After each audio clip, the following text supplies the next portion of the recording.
दोस्तों, टाइटैनिक के बारे में तो आपने जरूर सुना होगा, जो कि अपने वक्त का सबसे बड़ा और सबसे आलीशान समुद्री जहाज था। टाइटैनिक को बनाने वालों ने यह दावा किया था कि यह जहाज कभी डूब ही नहीं सकता, लेकिन फिर होता कुछ ऐसा है कि टाइटैनिक अपने पहले सफर में ही डूब जाता है। यानी जिसे बनने में 3 साल लग गए थे, उसे डूबने में 3 घंटे भी ना लगे। और टाइटैनिक आज भी दुनिया के सबसे गहरे समुद्रों में से एक यानी अटलांटिक ओशन की गहराई में मौजूद है। और जहां टाइटैनिक इस वक्त मौजूद है, उस गहराई को कहा जाता है मिडनाइट जोन। और मिडनाइट जोन समंदर की वो जगह है जहां सूरज की रोशनी भी नहीं पहुंच पाती। यानी टाइटैनिक अटलांटिक ओशन के उस हिस्से में है जहां बिल्कुल अंधेरा है। तो जी हां दोस्तों, आज की यह वीडियो टाइटैनिक को स्टडी करके बनाई गई है। इस वीडियो में हम टाइटैनिक के बनने से लेकर टाइटैनिक के डूबने तक की मुकम्मल कहानी को डिटेल से डिस्कस करेंगे। तो वीडियो बहुत ज्यादा इंटरेस्टिंग होगा, इसीलिए इसको एंड तक देखते रहना। मैं हूं अब्दुल हन्नान और आप देख रहे हैं आपका अपना चैनल ओ फैमिली। दोस्तों, टाइटैनिक की शुरुआत सन 1909 में हुई थी। 13 मार्च 1999 को टाइटैनिक की कंस्ट्रक्शन शुरू हो गई थी और फिर ठीक 3 साल के बाद यानी 13 मार्च 1912 में टाइटैनिक की कंस्ट्रक्शन कंप्लीट हो गई। टाइटैनिक पर उस वक्त मुकम्मल खर्चा $7.5 मिलियन आया था, जो कि आज 2003 में $300 मिलियन से भी ज्यादा बनता है।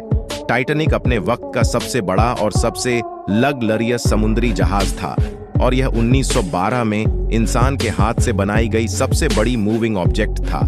टाइटैनिक के साइज का अंदाजा आप इसके प्रोपेलर यानी इसके नीचे के पंखे से लगा सकते हैं। टाइटैनिक के नीचे 3 बड़े प्रोपेलर्स थे, जिनका साइज इंसान से भी 3 गुना ज्यादा था। अब एक पंखा इतना बड़ा हो सकता है, तो सोचो पूरा टाइटैनिक कितना बड़ा होगा। और दोस्तों, मजे की बात यह है कि जिस वक्त टाइटैनिक बना, उस वक्त कोई भी 3D डिजाइनिंग नहीं हुआ करती थी। यानी टाइटैनिक को इंसान ने अपने हाथों से बनाकर डिजाइन किया था। और एक अंदाजे के मुताबिक टाइटैनिक को बनाने में लगभग 15,000 वर्कर्स लग गए थे। अब न जाने हजारों वर्कर्स की इतनी बड़ी कम्युनिटी को कंपनीज आखिर कैसे हैंडल कर लेती होंगी। दोस्तों, टाइटैनिक का पूरा नाम RMS टाइटैनिक था, जिसको व्हाइट स्टार लाइन कंपनी ने बनाया था। तो RMS टाइटैनिक उस वक्त का सबसे बड़ा समुद्री जहाज तो जरूर था, लेकिन दोस्तों, यह अकेला सबसे बड़ा नहीं था। व्हाइट स्टार लाइन ने टाइटैनिक के जैसे 2 जहाज और भी बनाए थे, RMS ब्राइटनिंग और RMS ओलंपिक। इन दोनों जहाजों का साइज भी टाइटैनिक के ही जितना था। तो अब सवाल ये उठता है कि आखिर टाइटैनिक को ही सबसे बड़ा क्यों समझा जाता था। तो दोस्तों, इसका यह रीजन था कि टाइटैनिक तीनों जहाजों में सबसे ज्यादा लग्जरी था और अपने बहुत ही ज्यादा फीचर्स होने की वजह से सबसे आलीशान और सबसे बड़ा जहाज समझा जाता था। टाइटैनिक के अंदर प्राइवेट स्विमिंग पूल से लेकर टर्किश बाथ भी मौजूद थे। इसके अलावा smoke rooms, cafes, personal gyms और रिफ्रेशमेंट रूम्स के अलावा ना जाने और भी क्या कुछ था। दोस्तों, जब टाइटैनिक बना तो उसको ख्वाबों का जहाज कहा जाने लगा, क्योंकि उसमें वो सब कुछ था जो कि हमें बड़े बड़े रेस्टोरेंट्स में भी देखने को नहीं मिलता। और जब टाइटैनिक बना तो बहुत से लोगों को टाइटैनिक पर सफर करने की एक्साइटमेंट होने लगी। सब लोग यही कोशिश कर रहे थे कि किसी तरह उन्हें टाइटैनिक का टिकट मिल जाए, लेकिन कोई भी यह नहीं जानता था कि वो टाइटैनिक का टिकट नहीं बल्कि अपने लिए मौत खरीद रहे हैं। सबको लगता था कि टाइटैनिक कभी डूब ही नहीं सकता, क्योंकि टाइटैनिक को बनाने वालों ने लोगों का यकीन जीतने के लिए यह दावे करना शुरू कर दिए थे कि टाइटैनिक अनसिंकेबल है, यानी यह कभी डूब ही नहीं सकता। और व्हाइट स्टार लाइन के इन्हीं दावों की वजह से लोगों ने धड़ाधड़ टाइटैनिक की टिकट्स खरीदना शुरू कर दी। दोस्तों, टाइटैनिक के बनने के अगले महीने ही टाइटैनिक अपने पहले सफर की तरफ निकलता है। टाइटैनिक का पहला सफर साउथहैम्पटन, इंग्लैंड से न्यूयॉर्क की तरफ था और टाइटैनिक के अंदर कुल मिलाकर 22,224 लोग थे, जिनमें 83317 पैसेंजर थे और 907 टाइटैनिक के क्रू मेंबर्स थे, जो कि टाइटैनिक पर काम करते थे। यानी टाइटैनिक के पहले सफर में ही इस पर हजारों लोग थे, जिनमें गरीब से गरीब इंसान से लेकर अमीर से अमीर इंसान भी शामिल था। और उन सब लोगों को 3 क्लासेस में डिवाइड किया गया था, फर्स्ट क्लास, सेकंड क्लास और थर्ड क्लास। यानी टाइटैनिक पर जो सबसे कम दर्जे के लोग थे या फिर जिन्होंने सबसे सस्ता टिकट खरीदा था, उन्हें थर्ड क्लास पैसेंजर्स कहा जाता था। इसी तरह सेकंड क्लास पैसेंजर्स वो लोग थे जिन्होंने थोड़ा महंगे वाला टिकट लिया था और जो बहुत ही रईस घरानों से थे, यानी जिन्होंने सबसे महंगा वाला टिकट खरीदा था, उन्हें कहा जाता था फर्स्ट क्लास पैसेंजर्स। और जो जितना महंगा टिकट खरीदता था उसे उतना ही ज्यादा प्रोटोकॉल दिया जाता था। जैसे कि दोस्तों, टाइटैनिक पर 300 के आसपास फर्स्ट क्लास मेंबर्स थे, तो उन सभी फर्स्ट क्लास मेंबर्स के रूम्स में एक अलग से टर्किश बाथ का इंतजाम था, लेकिन वहीं 700 से भी ज्यादा थर्ड क्लास मेंबर्स के लिए पूरे टाइटैनिक पर सिर्फ 2 बाथरूम थे। और दोस्तों, अब अगर बात की जाए टाइटैनिक पर मौजूद लोगों की, तो उनमें बहुत बड़े बड़े सेलिब्रिटीज से लेकर दुनिया के सबसे अमीर तरीन इंसान भी मौजूद थे। टाइटैनिक पर मौजूद एक इंसान जिसका नाम जॉन जैकब एस्टर फोर था, उस वक्त का सबसे अमीर आदमी था। उसके पास उस वक्त $150 मिलियन थे, जो कि आज के जमाने में $3.5 बिलियन से भी ज्यादा बनते हैं। तो भले ही वो आदमी उस वक्त का सबसे अमीर इंसान था, लेकिन वो भी टाइटैनिक के साथ ही पानी में डूबकर मर गया। और दोस्तों, टाइटैनिक पर 12 कुत्ते थे, जिनमें से सिर्फ 3 कुत्ते ही बचे थे। और जब टाइटैनिक का सफर शुरू हुआ तो 4 दिन तक तो सफर बहुत ही अच्छा गुजरा, लेकिन 5वीं रात टाइटैनिक की आखिरी रात थी। रात के ठीक 11:30 बजे का वक्त था कि टाइटैनिक के एक पहरेदार को एक बहुत ही बड़ा आइसबर्ग दिखाई देता है। उस आइसबर्ग को देखते ही वो पहरेदार शोर मचाना शुरू कर देता है, क्योंकि वो आइसबर्ग बहुत ही करीब आ चुका था। रात के 11:10 बजे अंधेरा बहुत ज्यादा था और टाइटैनिक पर मौजूद क्रू के पास कोई दूरबीन भी नहीं थी, इसीलिए वो आइसबर्ग दूर से दिखाई नहीं दिया। अब आप सोच रहे होंगे कि आखिर ऐसा कैसे हो सकता है, भला इतने बड़े जहाज पर आखिर एक दूरबीन कैसे नहीं थी? तो दोस्तों, इसका जवाब है कि टाइटैनिक पर दरअसल दूरबीन और टेलीस्कोप सब मौजूद थे, लेकिन जिस रूम में वो सब मौजूद थे उस रूम की चाबी शायद क्रू से गुम हो गई थी, और यही उनकी सबसे बड़ी गलती थी।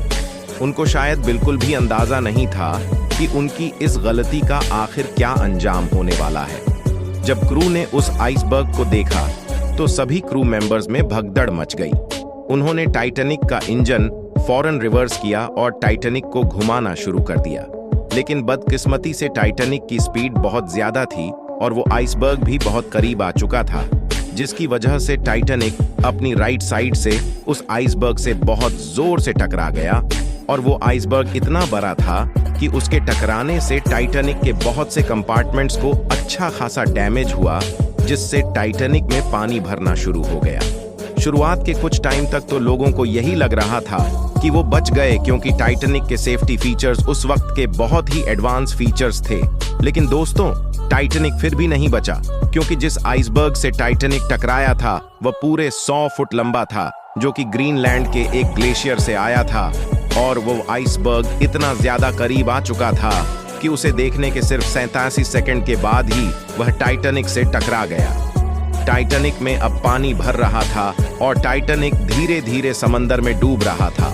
और लोगों की परेशानी उस वक्त ज्यादा हुई जब पानी लोगों के कंपार्टमेंट्स में घुसना शुरू हो गया। लोगों में अफरा तफरी मच गई और हर कोई अपनी जान बचाकर भागने लगा। किसी इंसान को अपनी जान प्यारी थी तो किसी को अपनी फैमिली की।